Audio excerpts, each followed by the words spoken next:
আপোনালোক সকলোকে মোৰ আজিৰ ভিডিঅ'টিলৈ স্বাগতম জনাইছোঁ। আপোনালোকে বাৰু কলডিলত থকা ফুলখিনি ভাজি খাইছেনে? নাই খোৱা যদি এনেদৰে বনাই খাব। বৰ ধুনীয়া হয় খাবলৈ ভাজিখন। প্ৰথমতে কলডিলটোৰ পৰা কলফুলখিনি উলিয়াই লৈছোঁ। কলডিলটোৰ পৰা ফুলখিনি থালখনত উলিয়াই লৈছোঁ। ডাঙৰ চাইজৰ পিঁয়াজ এটা আৰু এটা আলুগুটি লৈছোঁ। প্ৰথমতে কলফুলখিনি ভালদৰে চফা কৰি ল'ম। ওপৰৰ ফুলৰ নিচিনা অংশখিনি এৰুৱাই ল'ম। তলফালে থকা এই টান অংশটো যে অংশটোৰেই আজি চব্জি বনাম। কলফুলখিনিৰ পৰা এনেদৰে আটাইখিনি উলিয়াই লৈছোঁ। এই টান অংশখিনি অকণমান কটাৰী এখনেৰে এনেদৰে কাটি দিব। ফুলটোৰ তলৰ এই টান অংশখিনি এনেদৰে কাটি লৈছোঁ। বহুতে হয়তো এনেদৰে কলফুল ভাজি খাইছে। জনাসকলে মোৰ ভিডিঅ'টি স্ক্ৰিপ্ট কৰিব, নজনাসকলৰ বাবে মোৰ ভিডিঅ'টি আগবঢ়াই দিছোঁ। ইয়াত থালখনত কলফুলখিনি কাটি উলিয়াইছোঁ। দীঘল দীঘলকৈ আলুখিনি আৰু দীঘলকৈ পিঁয়াজখিনি কাটি লৈছোঁ। এই ভাজিখনত পিঁয়াজ অকণমান সৰহকৈ দিব লাগে, তেতিয়াহে ভাজিখন খাবলৈ ভাল হয়। গেছতে কেৰাহী এখন পাতি কেৰাহীখন গৰম হোৱাত অকণমান তেল দি দিছোঁ। তেলখন গৰম হোৱাত কাটি লোৱা কলফুলখিনি তেলতে অকণমান ফ্ৰাই কৰি ল'ম। এই আটাইখিনি কলফুল গৰম হৈ থকা তেলখনত দি দিছোঁ।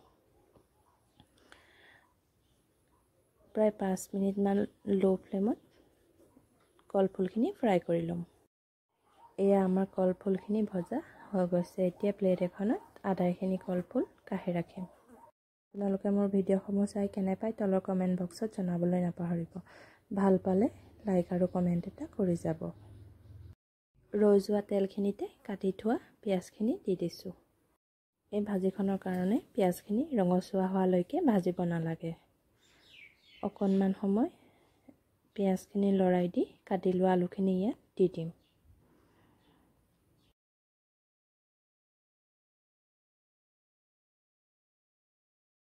ল' ফ্লেমত পিঁয়াজখিনি 2-3 মিনিট ভজাৰ পাছত কাটি থোৱা আলুগুটিখিনি দি অকণমান লৰাই লৈছোঁ।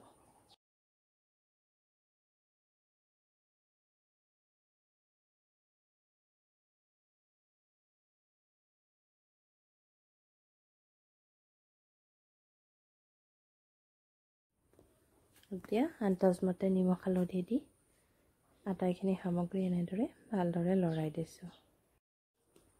অলপ সময় লৰাই লোৱাৰ পাছত ঢাকোন মাৰি ভাজিখন সিজিবলৈ দিম। এয়া ঢাকোনখন মাৰি সিজিবলৈ দিছোঁ। প্ৰায় 10 মিনিটমান ঢাকোন দি ৰখাৰ পাছত আলুখিনি প্ৰায় সিজি গৈছে। আলুখিনি সিজি যোৱাত কাটি লোৱা কলফুলখিনি ইয়াত দি দিছোঁ। এতিয়া আটাইখিনি সামগ্ৰী ভালদৰে লৰাই পুনৰ ঢাকোন মাৰি সিজিবলৈ দিম। অলপ সময় ঢাকোন মাৰি সিজোৱাৰ পাছত আটাইখিনি সামগ্ৰী কেৰাহীখনত অকণমান মেলি দিছোঁ, যাতে ভাজিখন অকণমান শুকায়। টান ভাজি বনালে ভাজিখন অকণমান লেৰেলিলেহে খাবলৈ ভাল হয়, নহয় জানো? সেইকাৰণে মই ভাজিখন অকণমান লেৰেলাই লৈছোঁ। সময় এনেদৰে ৰখাৰ পাছত গেছটো বন্ধ কৰি কেৰাহীখন নমাই ৰাখিছোঁ।